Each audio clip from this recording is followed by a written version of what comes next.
dragi svi, želimo obratiti pažnju vam na određene stvari na koje se nažalost ne obraća pažnja kada se grade određeni odnosi, bilo privatni, bilo profesionalni. A to je da obratite pažnju na patinu kad upoznajete nekoga, na patinu te osobe.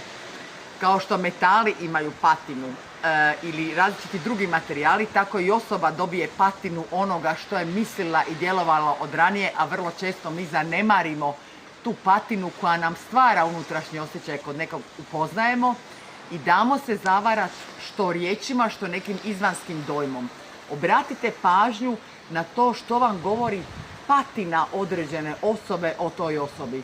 Kako kaže da je jako lijepa rečenica, ne čujem što mi govoriš od onoga što osjećam da jesi.